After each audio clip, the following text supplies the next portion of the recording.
வணக்கம் நேர்களே, இது ஷர்மிளா டாக்கீஸ். நான் உங்கள் டாக்டர் ஷர்மிளா. இன்னைக்கு மதுரையில மாபெரும் முருக பக்த மாநாடு நடத்த போறோம் அப்படின்னு தொடர்ந்து ஒரு வாரமா சங்கிகள் பாத்தீங்கன்னா சோசியல் மீடியாலயும் அரசியல் தளத்திலயும் கொக்கரிச்சிட்டு இருக்கிறாங்க. 5 லட்சம் பேர் வருவாங்க, 10 லட்சம் பேர் வருவாங்க, பாருங்க தமிழ்நாட்டுல பாஜக எவ்வளவு பெரிய ஒரு தாக்கத்தை ஏற்படுத்த போகுது அப்படின்னு எல்லாம் சங்கிகள் ஃபயர் விட்டுட்டு இருக்காங்க ஒரு பக்கம்.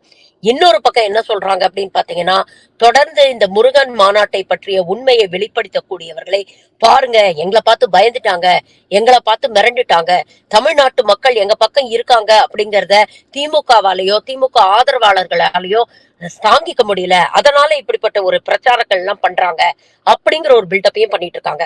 நாம தொடர்ந்து இந்த முருகன் மாநாட்டை எக்ஸ்போஸ் பண்றதுக்காக பேசுறது சங்கிகளை பார்த்து பயந்தோ இல்ல சங்கிகள் தமிழ்நாட்டுல ஏதாவது தாக்கத்தை ஏற்படுத்திடுவாங்க அப்படிங்கிறதுக்காக இல்ல. இத பற்றிய உண்மையை மக்களுக்கு திரும்ப திரும்ப நினைவுபடுத்தணும். என்ன உள்நோக்கத்தோட இப்படி ஒரு மாநாட்டை நடத்துறாங்க, உண்மையிலேயே இவங்களுக்கு தமிழர் மீதோ தமிழர் பண்பாடு மீதோ தமிழ் மொழி மீதோ தமிழக மக்கள் மீதோ அக்கறை இருக்கா? இது போன்ற கேள்விகளை நம்ம தொடர்ந்து கேட்க வேண்டியிருக்கு. இந்த முருகன் மாநாடு சம்பந்தமா பல கேள்விகள் இருக்கு. ஆனா ஒரு சில முக்கியமான கேள்விகளை இன்னைக்கு இந்த காணொலியில நான் எழுப்ப போறேன். இந்த கேள்விகளுக்கு பதில் தேடினீங்கனாலே இவங்க என்ன அஜெண்டாவோட என்ன உள்நோக்கத்தோட இந்த மாநாட்டை நடத்துறாங்க அப்படிங்கிறது உங்களுக்கு தெளிவா புரிஞ்சிடும். முதல்ல முருகன் தமிழ் கடவுள் அப்படின்னு சொல்லி முருகன் எங்களுக்கு சொந்தம் அப்படின்னு வேலை கையில எடுத்தாங்க, மயில கையில எடுத்தாங்க, இன்னைக்கு மாநாடு நடத்த போறோம் அப்படின்னு சொல்றாங்க. உண்மையிலேயே முருகன் பக்தி மாநாடுனா இவங்க அறுபடை வீடுல ஏதாவது ஒரு இடத்துல நடத்தி இருக்கலாமே, ஏன் குறிப்பாக மதுரையில நடத்துறாங்க அப்படிங்கறது யோசிச்சு பாத்தீங்களா? சமீபமாக கொஞ்ச நாளாவே மதுரைய தன்னோட டார்கெட்டா நிர்ணயிச்சிருக்கு பாஜக. இது இன்னைக்கு நேத்து இல்ல. வேல் யாத்திரைய முருகன் 2021 திருப்பரங்குன்றம் கோவில்ல இருந்து தொடங்கும் பொழுதே இவங்க மதுரையை குறி வச்சுட்டாங்க அப்படிங்கிறது நமக்கு நல்லா தெரியும். அதுக்கப்புறம் இந்த வருஷம் பிகினிங்ல பிப்ரவரியில பாத்தீங்கன்னா மயில் காவடி எடுக்கிறேன்னு அண்ணாமலை ஒரு சீனை போட்டாரு. தொடர்ந்து மதுரையை டார்கெட் பண்ணிட்டு இருக்காங்க. கொஞ்ச நாள் முன்னால திருப்பரங்குன்றம் கோவில் இஷ்யூவை வச்சு இந்துக்களுக்கும் முஸ்லிம்களுக்கு இடையே ஒரு பெரிய பிரச்சனையை ஏற்படுத்த முயற்சி பண்ணாங்க. அதுக்கப்புறம் பாத்தீங்கன்னா அமித்ஷா மதுரையில வந்து எல்லாரையும் சந்திச்சு பேசுறாரு, அதுல சில கருத்துக்களை வைக்கிறாரு. அப்பவும் இந்த திருப்பரங்குன்றம் இஷ்யூவை எழுப்பி திமுக தான் திருப்பரங்குன்றம் மலைக்கு சிக்கந்தர் மலைன்னு பேர் வச்சிருச்சு அப்படிங்கிற அளவுக்கு பேசினாரு. போனதுக்கு அப்புறம் நீங்க பாத்தீங்கன்னா இவ்வளவு நாள் மதுரை எய்ம்ஸ பத்தி கவலைப்படாத இந்த சங்கி கூட்டம் திடீர்னு இந்த வேலையெல்லாம் துரிதப்படுத்துறோம் அப்படின்னு சொல்லி ஒரு 3D ஒன்ன ரிலீஸ் பண்றாங்க. பாருங்க, மதுரை எய்ம்ஸ் ஹாஸ்பிட்டல் இப்படிதான் இருக்கும்னு. ஒரு 3D ரிலீஸ் பண்றதுக்கு உங்களுக்கு 10 வருஷம் ஆயிருக்கு. மதுரை எய்ம்ஸ் ஹாஸ்பிட்டலுக்கு எந்த தேதியில அடிக்கல் நாட்டினாங்களோ அதே தேதியில பல மாநிலங்கள்ல பல எய்ம்ஸுக்கு அடிக்கல் நாட்டினாங்க. இப்போ அந்த காலேஜ் எல்லாம் கட்டி முடிக்கப்பட்டு நடைமுறைக்கும் வந்துருச்சு, அங்க நிறைய பேஷண்ட்ஸ் போயிட்டு இருக்காங்க. ஆனா 10 வருஷம் ஆகி இன்னும் மதுரை எய்ம்ஸ் இவங்க திறக்கலன்னா இவர்களுக்கு இருக்கக்கூடிய நோக்கம் என்ன அப்படிங்கறத கொஞ்சம் யோசிச்சு பாருங்க. அதே மாதிரி முருகனை தமிழ் கடவுள் அப்படின்னு சொல்றாங்க. உண்மையிலேயே தமிழ் மீதும் தமிழ் கடவுள் முருகன் மீதும் இவங்களுக்கு அக்கறை இருக்குன்னா அனைத்து சாதியினரும் அச்சர்களாகலாம் அப்படின்ற ஒரு விஷயத்த திமுக நடைமுறைப்படுத்தியது இல்லையா? அப்ப அதற்கு முதல் எதிர்ப்பு யார் தெரிவிச்சான்னு நினைக்கிறீங்க? இதே சங்கி கூட்டம் தான். உண்மையிலே தமிழ் கடவுள் முருகன் நீங்க நம்புறீங்கன்னா தமிழ்ல அவருக்கு பூஜை பண்றதுலயோ அர்ச்சனை பண்றதுலயோ இல்ல அனைத்து சாதியினரும் வந்து அங்க அர்ச்சகர் ஆகிறதையோ உங்களுக்கு என்ன பிரச்சனை இருக்க போகுது? இன்னும் ஒரு படி மேல போய் சொல்லணும்னா முருகன் சாதி மறுப்பு திருமணம் செய்து கொண்ட ஒரு கடவுள். உங்க வீட்டுல எல்லாரும் சாதி மறுப்பு திருமணம் நடத்தி வைப்பீங்களா? இல்ல ஆணவ கொலைகளுக்கு எதிராக இந்த மாநாட்டுல உங்களால தைரியமா பேச முடியுமா? உங்கள் எதிர்ப்பை பதிவு பண்ண முடியுமா? ஆணவ கொலைகள் நடக்கக்கூடாது அப்படின்னு ஒரு தீர்மானத்தை நிறைவேற்ற முடியுமா? அதற்கு அரசு கடுமையான நடவடிக்கை எடுக்கணும் அப்படின்னு உங்களால பேச முடியுமா? இல்ல தமிழ் கடவுள் முருகனுக்கு நாங்க மட்டும்தான் பாதுகாப்பு, குன்றத்தை காப்போம் அப்படின்னு பேசுறீங்களே, இந்த பார்ப்பன கூட்டம் யாராவது ஒருத்தர் அவங்க வீட்டுல இருக்கக்கூடிய பசங்களுக்கு கந்தசாமி, வேலுசாமி, முருகன் அப்படின்னு பேர் வச்சிருக்கிறாங்களா? இல்ல முருகனுடைய பெருமைய அப்படிதான் நீங்க கட்டி காப்பாத்தணும்னா வட மாநிலங்கள்ல போய் முருகன் மாநாடு நடத்த வேண்டியது தானே? யோகி ஆதித்யநாத்துக்கும் தமிழ் கடவுள் முருகனுக்கும் என்ன சம்பந்தம்? பவன் கல்யாணுக்கும் தமிழ் கடவுள் முருகனுக்கும் என்ன சம்பந்தம்? இன்னைக்கு அவங்க எல்லாம் வந்து மாநாட்டுல எதுக்காக பேச போறாங்க? இந்த மாநாட்டை வச்சு நாங்க கோட்டையை பிடிப்போம்னு எதுக்காக இவங்க பேசுறாங்க? பக்தி மாநாட்டுல எதுக்கு அரசியல் பேசிட்டு இருக்காங்க? இப்படி எத்தனையோ கேள்விகளை நம்மளால கேட்க முடியும். உண்மையிலேயே தமிழர்களுக்காகவும் தமிழர் நலன் சார்ந்து பாஜக ஏதாவது ஒரு நடவடிக்கையை முன்னெடுத்திருக்கா? தமிழ்நாட்டுக்கு வர வேண்டிய கல்வி நிதி பாக்கி இருக்கு, அதை திரும்பி பெற்றுக் கொடுக்க என்னைக்காவது ஒரு மாநாடமோ போராட்டமோ பாஜக நடத்திருக்கா? பேரிடர்ல பாதிக்கப்பட்டு எங்களுக்கு நிவாரண நிதி கொடுங்க அப்படின்னு கேட்டோன்னே இதே சங்கி கூட்டம் என்ன சொல்லிச்சு தெரியுமா? நாங்க என்ன ஏடிஎம்மா, நீங்க கேட்கும் போதெல்லாம் பணத்தை வாரி இறைக்கிறதுக்கு அப்படின்னு தமிழக மக்கள் மீது அக்கறையே இல்லாம பேசுற கூட்டம் தான் இந்த கூட்டம். இன்னைக்கு என்ன திடீர்னு தமிழ் கடவுள் மேலயோ இல்ல தமிழர்களுடைய நலன் மேலயோ உங்களுக்கு அக்கறைன்னு மாநாடு நடத்துறீங்க?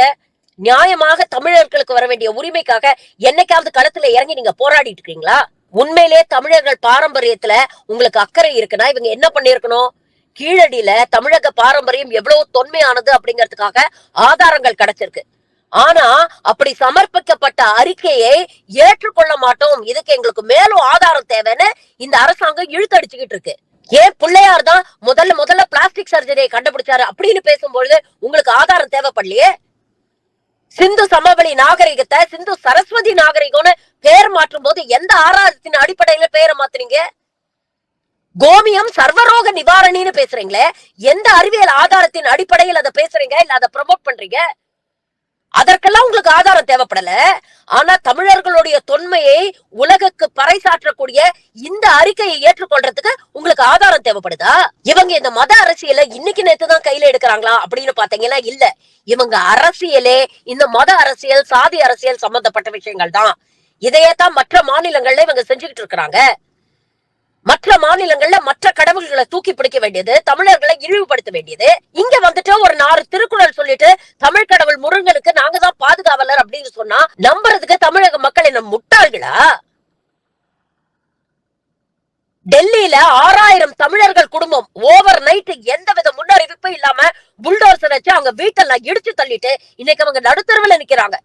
அவங்களுக்கு ஆதரவா இங்க இருக்கக்கூடிய திமுக அரசு மாண்புமிகு முதலமைச்சர் இங்க இருந்து பல கோடிகள் அமைச்சிருக்கிறாரு அவங்களுக்கு ஹெல்ப் பண்றதுக்கு.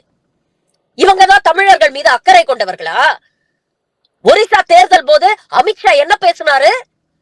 ஒரு தமிழன் எப்படி ஒரிசாவை ஆள முடியும் அப்படின்னு கேட்டார்ல. இது ஜனநாயக நாடு. இங்க எல்லாருக்கும் எல்லா மாநிலத்திலயும் ஒரே உரிமை தான் இருக்கு. ஆனா இவங்களுடைய அரசியல் காரணத்துக்காக ஒரு தமிழரை இழிவுபடுத்துறாங்க. அது மட்டும் இல்ல, ஜெகநாத கோவிலுடைய ரத்ன பண்டாருடைய சாவிய தமிழர்கள் திருடிட்டு போயிட்டாங்கன்னு திருட்டப்பட்ட கட்ட கூட்டம் தானே இந்த கூட்டம். கர்நாடகால பெங்களூர்ல ஒரு கெஃபேல பாம்பு வெடிச்சோன்னு என்ன சொன்னாங்க? தமிழர்கள் எல்லாம் தீவிரவாதிகள், அவங்கதான் யாராவது பாம்பு வச்சிருப்பாங்கன்னு இவங்களுடைய எம்பி சோபா கரண்ட்லாஜே பேசல. ஒவ்வொரு மாநிலத்திலையும் அந்த மாநிலத்தோட கனவுல வச்சு இவங்க அரசியல் பண்ணுவாங்க. மகாராஷ்டிரானா பிள்ளையார கையில தூக்கிக்குவாங்க. பிள்ளையார் சதுர்த்திக்கு ஊர்வலம் போறோம் அப்படின்ட்டு அங்க கலவரத்தை ஏற்படுத்துவாங்க.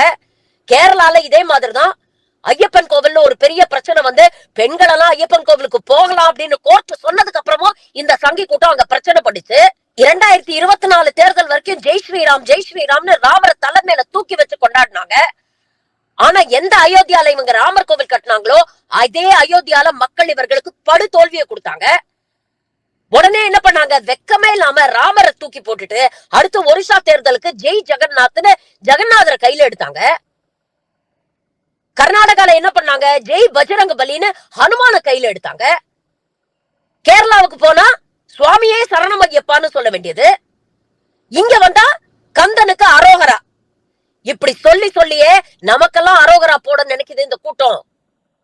நமக்கு மொட்டை அடிக்க முயற்சி பண்ணுது இந்த கூட்டம். இவங்களுக்கு உண்மையிலேயே தமிழர்கள் மீதோ தமிழர் கலாச்சாரம் மீதோ தமிழ் கடவுள் முருகன் மீதோ எந்த அக்கறையும் இல்ல. இவங்களை பொறுத்த வரைக்கும் முருகன் என்பவரை ஒரு அரசியல் ஆயுதமாக பயன்படுத்துது இந்த வெக்கம் கெட்ட கூட்டம். இன்னைக்கு கூட மாநாட்டுல நான் எழுதி தர, நோட் பண்ணி வச்சுக்கோங்க. எவனாவது ஒருத்தர் தமிழ் கடவுள் முருகனுடைய பெருமையை பத்தி பேச போறானா? இல்ல. இன்னைக்கு மேடை ஏறி இங்க இருக்கக்கூடிய இஸ்லாமியர்கள் எப்படி திமுகவுக்கு ஆதரவா செயல்படுறாங்க, திமுக அரசு எப்படி மைனாரிட்டிகளுக்கு ஆதரவாக செயல்படுது, இவங்க 2 பேரும் சேர்ந்து இந்து கலாச்சாரத்தை அழிக்கிறாங்க, இந்துக்களே ஆபத்து, இந்துக்களே ஒன்று கூடுங்கள் அப்படின்னு தான் பேச போறாங்க. இதற்கு இந்த வெக்கம் கெட்ட கூட்டணி கட்சின்னு ஒண்ணு இருக்கு தெரியுமா? அண்ணா திராவிட முன்னேற்ற கழகம்னு. தயவு செஞ்சு உங்க கட்சியில இருக்கக்கூடிய அண்ணா திராவிட முன்னேற்றம் இது 3த்தையும் தூக்கி எறிஞ்சிருங்க. ஏன்னா அந்த பேரை வைக்கிறதுக்கான அருகதையை நீங்க இழந்துட்டீங்க. நேத்து எடப்பாடி பழனிசாமி இந்த முருகன் மாநாட்டுக்கு ஆதரவா ஒரு பதிவை போடுறாரு, இதற்கு ஆதரவு தெரிவிக்கிறாரு. உங்களுக்கு எல்லாம் வெக்கமா இல்ல? இவ்வளவு வருஷமா வீடு வீடா கொண்டு போய் பெரியாருடைய கருத்துக்களை சேர்த்து பகுத்தறிவு கருத்துக்களை மக்கள் மனசுல விதைச்சு இத ஒரு சமூக நீதி மண்ணா மாத்தி வச்சிருக்கோம். இங்க இந்து முஸ்லிம் கிறிஸ்டியன் எல்லாரும் ஒற்றுமையா சகோதரத்தோட நிம்மதியா வாழ்ந்துட்டு இருக்காங்க. ஒரு மதவெறி பிடிச்ச முட்டாள் கூட்டம் இங்க வந்து நமக்குள்ள ஒரு பிரிவினையை ஏற்படுத்த முயற்சி பண்ணுதுன்னா அதற்கு ஒத்து ஊதக்கூடிய இந்த சிங்கிகளை இந்த அடிமைகளை என்னன்னு சொல்றது? குறைஞ்சபட்ச மனசாட்சி மனசாட்சியோ சுயமரியாதையோ இருந்ததுன்னா இந்த முருகன் மாநாட்டுக்கு எடப்பாடி பழனிசாமி ஆதரவு தெரிவிச்சுக்க மாட்டாரு. இன்னைக்கு பழையபடி சங்கிகளோட அஜெண்டாக்கு முட்டு கொடுக்க ஆரம்பிச்சிட்டு இந்த வெக்க கெட்ட அடிமை கூட்டம். இவங்களெல்லாம் நீங்க அடையாளம் கட்டுக்கணும். இன்னைக்கு தொடர்ந்து மதுரையை டார்கெட் பண்ணிட்டு இருக்காங்க. மதுரை மக்களே உஷாராயிருங்க. உங்க மேல எனக்கு நிறைய நம்பிக்கை இருக்கு. ஏன்னா சமூக நீதி மண்ணாக அறியப்பட்ட மண் மதுரை மண். சமூக நீதிக்கும் ஒற்றுமைக்கும் சகோதரத்துவத்துக்கும் எடுத்துக்காட்டாக இருக்கக்கூடிய மண் மதுரை மண். அந்த மண்ணுடைய பெருமை அது. அந்த மண்ணுடைய ஜீன்ஸ்லயே அது இருக்கு. மக்களுடைய ரத்தத்துல ஊறி போயிருக்கு சகோதரத்துவமும் சமத்துவமும். மதுரை மக்களே உஷாரா இருங்க. இதை வச்சு அரசியல்ல கால் பதிக்கலாம், இங்க தமிழ்நாட்டுல ஆட்சியை பிடிக்கலாம் அப்படிங்கிற ஒரு அஜெண்டாவோட ஒரு கூட்டம் இன்னைக்கு உங்களை நோக்கி வருது. முருகன் மேல இருக்கக்கூடிய பக்தி நம்ம மனசுல இருந்தா போதும். எல்லா மதமுமே அன்பை மட்டுமே போதிக்கிறது. எந்த கடவுளுமே அடுத்த மதத்தோட சேர்ந்து சண்டை போடுங்க அப்படின்னு சொல்லல. நம்ம நடிகர் விஜய் சேதுபதி பேசின ஒரு விஷயம் இன்னைக்கு சமூக வலைதளங்கள்ல வைரல் ஆயிட்டு இருக்கு. ரொம்ப அழகா சொல்லி இருக்கிறாரு. சாமியை காப்பாத்துன்னு சொல்ற எந்த கூட்டத்தோடையும் பழகாதீங்க, தயவு செஞ்சு பழகாதீங்க. அது ரொம்ப முக்கியம். சாமியை ஒரு சாதாரண மனுஷன்லாம் காப்பாற்றவே முடியாது. அது புருடா, நம்பாதீங்க. அதெல்லாம் அது ஆக்சுவலாக வந்து நம்பாதீங்க, தயவு செஞ்சு நம்பாதீங்க. இங்கே யாராவது உங்ககிட்ட வேற பேசினா தயவு செஞ்சு அவங்க திருப்பி என்னோட மதத்தில் என்ன சொல்லுதுங்கிற பதில சொல்லாதீங்க. அவனுக்கு பதிலாக மனிதத்தையும் மனிதநேயத்தையும் சொல்லிக் கொடுங்க. மனுஷனை மதிக்கணும்னு சொல்லிக் கொடுங்க. மனுஷன் தான் மதத்தை சொல்லி கடவுளே பிரிக்கிறாங்க. கடவுளுக்கு மனுஷனோட மதம் அவசியம் இல்லாது. தயவு செஞ்சு அதை நம்புங்க. மதத்தை காப்பாத்துறேன், சாமியை காப்பாத்துறேன்னு எவனாவது உங்ககிட்ட வந்து சொன்னானா அவங்ககிட்ட இருந்து தள்ளி இருங்க. மக்களை தாங்க கடவுள் காப்பாத்தணும். கடவுளை ஒருத்தர் காப்பாத்துறேன் அப்படின்னு சொன்னானா அவன் என்ன அஜெண்டாவோட வரான் அப்படிங்கறத யோசிச்சு பாருங்க. முருகனை காப்பாற்ற இந்த சங்கி கூட்டம் தேவையில்லை. இன்னைக்கு இவங்க கிட்ட இருந்தா முருகனை பாதுகாக்க வேண்டிய, நம்ம தமிழர்களை பாதுகாக்க வேண்டிய, தமிழ பண்பாடை பாதுகாக்க வேண்டிய ஒரு அவசியம் நமக்கு ஏற்பட்டிருக்கு. அப்படிப்பட்ட நிலைக்கு நம்மளை தள்ளிட்டு இருக்காங்க. மற்ற மாநிலங்கள்ல தொடர்ந்து நடக்கக்கூடிய மத கலவரங்கள், வன்முறைகள் இதெல்லாம் நம்ம மாநிலத்துல நடக்க கூடாதுன்னா இந்த சங்கி கூட்டத்தை வெளிச்சம் போட்டு நாம அடையாளம் காட்ட வேண்டிய தேவை இருக்கு. அதுக்காகத்தான் இவ்வளவு தூரம் பேசிட்டு இருக்கோம். இன்னைக்கு நடக்கக்கூடிய மாநாடுல கூட என்ன கலவரத்தை இந்த கபோதிங்க இழுத்து விட போறாங்க அப்படிங்கிறது எனக்கு தெரியல. ஆனா மதுரை மக்கள் இதுக்கெல்லாம் அசர மாட்டாங்க, இதெல்லாம் திறமையா ஹேண்டில் பண்ணுவாங்க அப்படிங்கிற நம்பிக்கை மட்டும் என் மனசுல நிறையவே இருக்கு. பாப்போம், பொறுத்திருந்து இவங்க அடுத்தடுத்து என்னென்ன நாடகம் பண்றாங்க.